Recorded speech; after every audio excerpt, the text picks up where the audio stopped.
Let's return to This Week in America. Here's your host, Rick Bratton. Welcome back, everybody, coast to coast, This Week in America. Within the pages of From Black to Blue, a memoir by Ed Cook, you will see through the eyes of a young boy, death up close and personal. Also, you will understand Southern law in action, causing absolute fear to the bones. As Ed moved forward, leaving the South, traveling to Chicago at a very young age, well, this caused the young fellow to grow up at a fast pace. Moving to Los Angeles was and is the life-changing experience.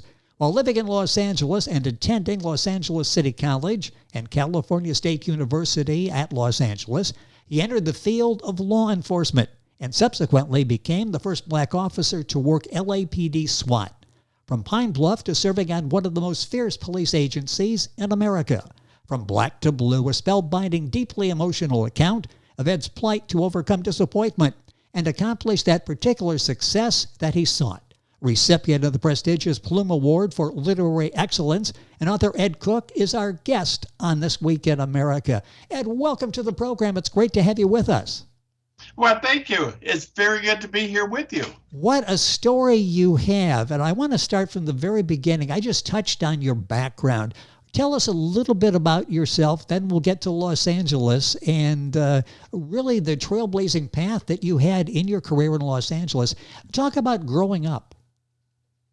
Well, as I have indicated, I grew up, I was born in Arkansas, Pine Bluff, Arkansas. Grew up at a fast pace.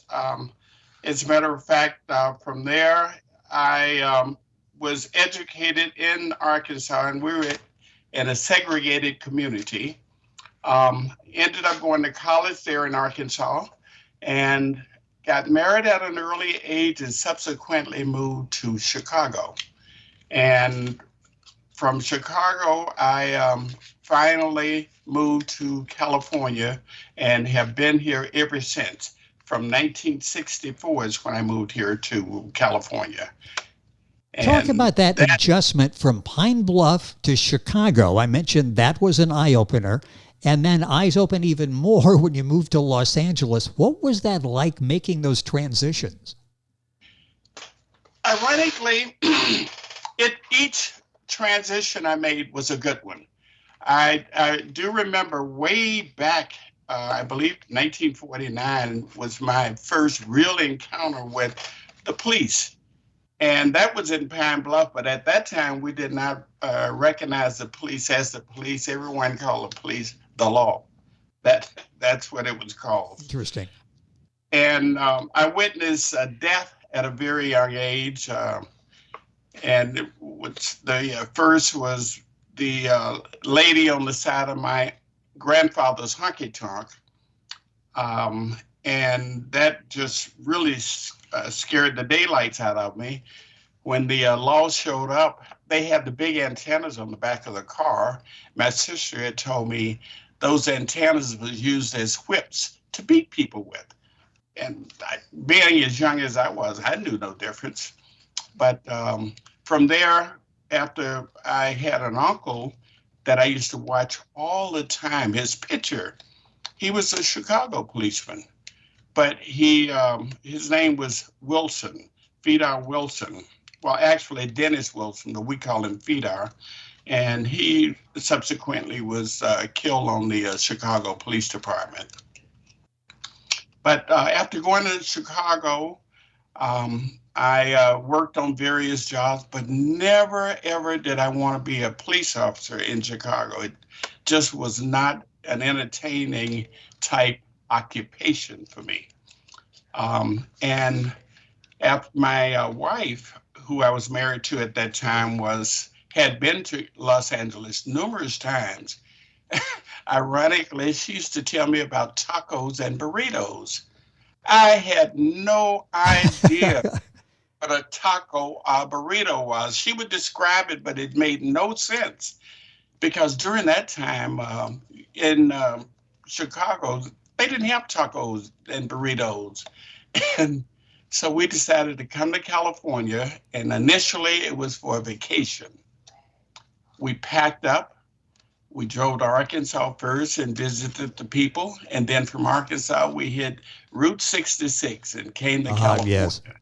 And the tacos and the burritos apparently were so good, you decided to stay in Los Angeles, didn't you? That is exactly right. Initially, we got to California and Los Angeles. We got here like 4:30 in the morning. And I wanted to know, what is a taco? All the way I'm asking, what's a taco? It's called Taco Lisa. And it was located on Manchester, right at Central Avenue. I'll never forget that. 3 or 4 o'clock in the morning, we went to Taco Lisa because I wanted a taco, and she ordered me a taco. I have to say, I did not like the taco. It was nothing. I don't know what I expected, but I really expected. Also, she had told me about Watts, and I couldn't wait to see Watts. So after we had the taco, we went to look at Watts. And to me, coming from Chicago, Watts looked like Beverly Hills to me. In Chicago, you don't have houses that are different colors, but I looked at the houses in Watts. Some was yellow, some was pink, some was white. The grass was manicured perfectly well. I had not witnessed that before in my life, and I'm thinking, this is Watts. He says, oh yeah, this is bad. This is Beverly Hills. Well, yeah, in comparison to what you had in Chicago, it's a fascinating story. Ed Cook is the author and our guest. The book is From Black to Blue. You'll find the book, for example, writersrepublic.com in the bookshop. We'll give you all this information on our website, writersrepublic.com. And again, it's in the bookshop there, From Black to Blue by Ed Cook. You get out to Los Angeles.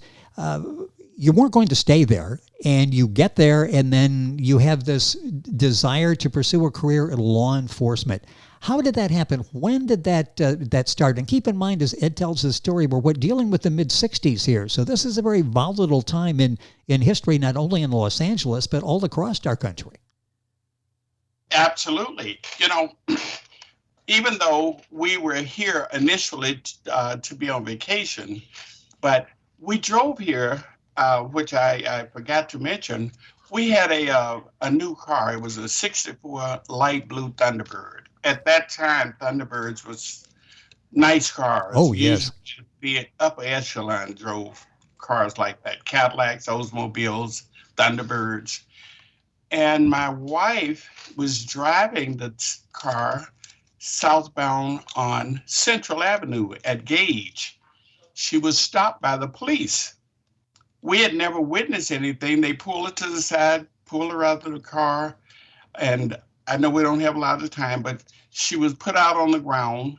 They took everything out of the car, including the back seat, took everything out of the trunk, including the spare tire, the jack, threw it on the ground, and they were searching. They figured she had to be a drug dealer. Number one, she was in an expensive car. She was in a high frequency, what they call 647B area. And because of that, and the Illinois license plate, none of it fit. And they took this out, looked everywhere, treated her really, really mean, couldn't find anything, picked her up off the ground, wrote her a ticket for driving too slow. Oh. And they took off. Incredible. So that's one of the things that brought the LAPD to my attention.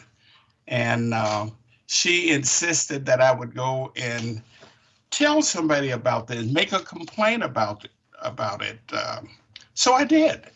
My father-in-law said, no, you cannot do that. I say, oh, I've got to, because my wife said I got to complain. Went over to the police station. To make a long story short, some fellow who was also there to make a complaint ended up getting a real outrageous beatdown by the police, which in essence, it was for me, but it turned out to be him who got it instead.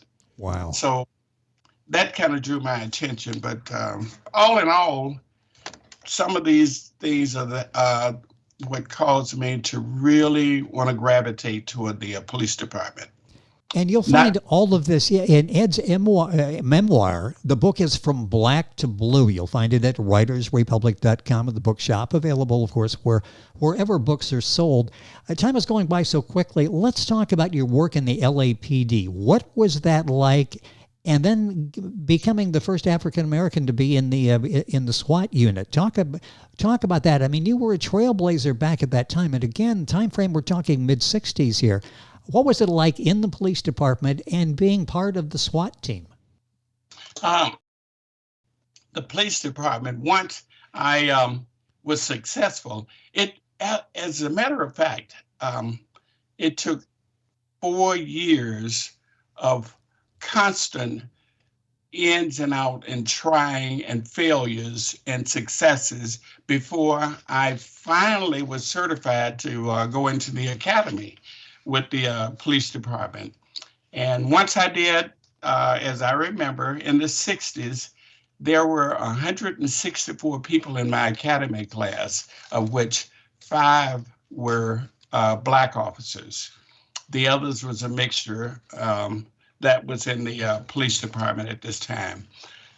Once I graduated from the police department, I accelerated at a very fast pace. And I think it was due to the fact that I was never in service. I felt I'd missed something. And of course, the police department is a quasi-military outfit. Yes. So once I was assigned to a Wilshire Division, and I worked Wilshire Division patrol, and I excelled. I was in the upper 10 percentile as far as rating was concerned. I worked Wilshire Vice. I also worked administrative narcotics, public affairs, 77th Patrol, and I was actually invited to join the police department by Chief Gates. That is the real reason that I meant the SWAT team. Yes. The SWAT team was Chief Gates' baby. He loved the SWAT team. All his SWAT personnel were mainly hand-picked to do that. I had been in a shooting prior to going and being chosen to go to SWAT. But other than that, I had worked all around, done a lot of things. And once I got into SWAT, I was chosen for SWAT just as the SLA. Most people are not familiar with that, but the Sudanese Liberation Army. Oh, of course, yes. SLA shootout that occurred in 74. At the time, I had just gone into SWAT. And during that shootout, of course, I was used to reload magazines because we had a limited amount of weapons at the time. So that was a horrifying thing, but I guess I was full of adrenaline and never thought that for one moment that it was a dangerous situation. But it turned out that the house was subsequently burnt down, and the faction that was there was actually destroyed. And the reason that happened, I don't know if you know or not, but there was a certain young lady who had been kidnapped by these SLA people, Patty Hearst. Patty Hearst, of course, yes. Very, very wealthy lady. Her dad owned numerous magazines and newspapers. The Herald Examiner was one of his favorites. And she was thought to be in that house on 54th and Compton, but in fact, she was not. But the unique thing about that is there was a certain guy called Donald David DeFreeze. Donald David DeFreeze had a nickname of Sin-Q. I had an encounter with Donald David DeFreeze earlier. I had been involved in his arrest at a bank. It was called the SPNB, Security Pacific National Bank, which was located at Stalker and Crenshaw. and I'd had a shootout with Donald David DeFreeze. And I do believe that was the reason he was in prison at that time, that he had broken out. So such amazing stories, and that all comes to life in Ed's book, so well written. Ed Cook, From Black to Blue. You'll find the book at writersrepublic.com, the usual places. Links on our website, thisweekinamerica.us. When you joined the police force, and then at the urging of Commissioner Gates, legendary police commissioner in Los Angeles, how were you accepted by other officers and by the community? As you mentioned, you were one of a minority, really a minority at that time. How was your acceptance by fellow officers and by people in the community? That was that was an obstacle that I had to overcome. Number one, I was the first and only Black member of the SWAT team. That was a no-no. There were no Black guys, and it was a society, more or less, that certain good old boys, if you will. Yes. That's the name. The community did not like that. As a matter of fact, from the community, as a result of the SLA shootout, the community was making a lot of complaints about where are the Black officers, because during that time, the cameras focused on all of the officers who was doing the shooting with the SLA and who were assisting people from the Parole. But that's when they began putting my picture on TV, on the news. Every time we had a SWAT call up, they would put my picture on to show the public that, in fact, we do have a Black guy working SWAT. And I think that was one of the instrumental things also, because the community was creating a lot of problems about why are there other officers other than Black officers in SWAT, and is it that they are here to shoot up the place and burn down the houses? At that time, we start really asking some hard questions about law enforcement in Los Angeles and across the country. When you think back during those times and see where we are now, are we making significant progress, do you feel?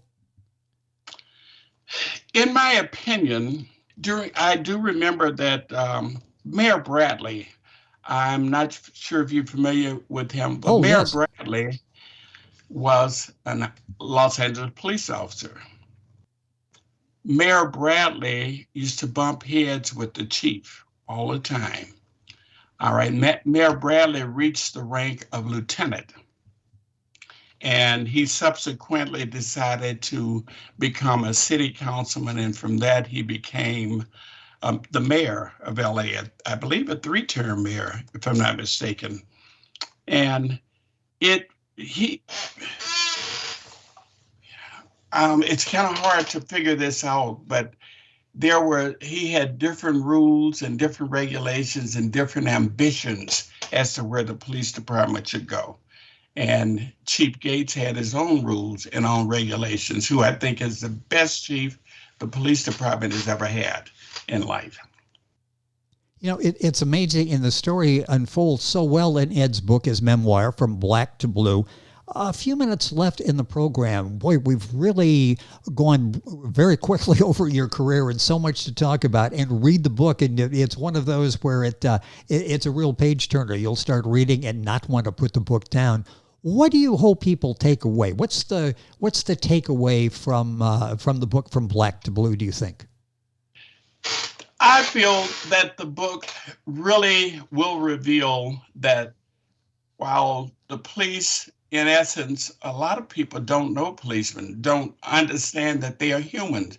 I think it will introduce and let people from all walks of life understand more about the insights of what goes on within the police department, let the police department more or less show the human side of a person, who he is, what he is, and that you're really there for the community, not there for yourself. Talk about, and I got a couple of minutes here, I want to talk about leaving the police department and what you've done with your career after that, besides becoming now a successful writer. Talk about leaving, your termination with the LAPD. I'm sorry, can you repeat that Yeah, again? when leaving the police department, why did you leave? Talk about that termination, and then what you've done with the rest of your career. Haha. After leaving the police department for a minute, I became a general contractor building houses.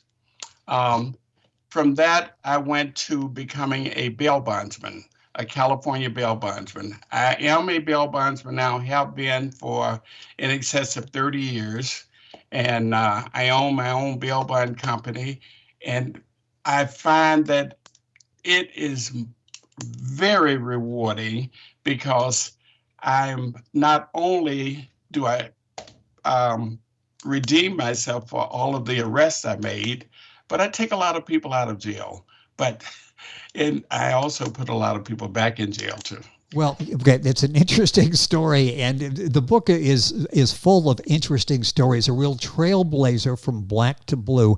In talking bail bondsmen, we hear so much about, boy, we lock up, it seems like everybody, and for so many people, we make it extremely difficult for them to get out of jail. What may seem like a reasonable bond to some is a life savings for other people. Do you see the system changing any? First of all, is it wrong, and do we need changes in the system?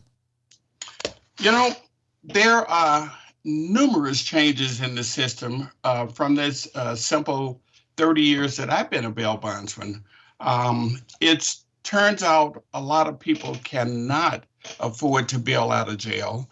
But if you really stop and think about it, the system has changed so much now until pretty much the only people who are kept in jail that are in need of a bail at this time is crimes of violence.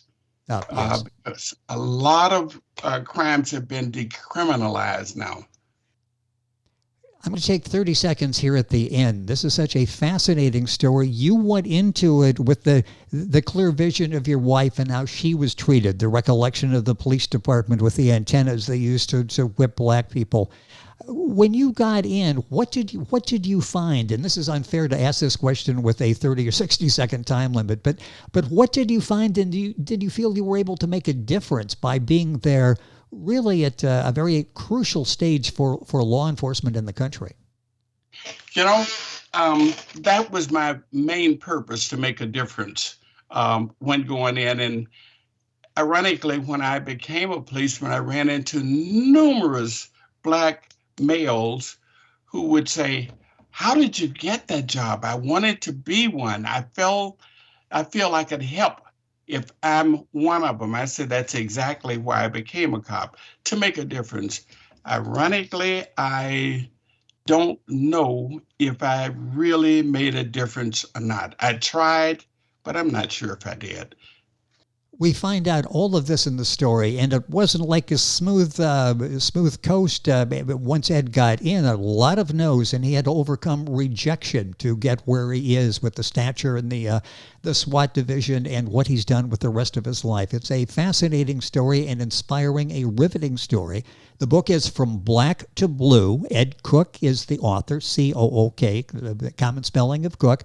Book available wherever books are sold. We'll direct you to writersrepublic.com and the bookshop, the publisher of the book.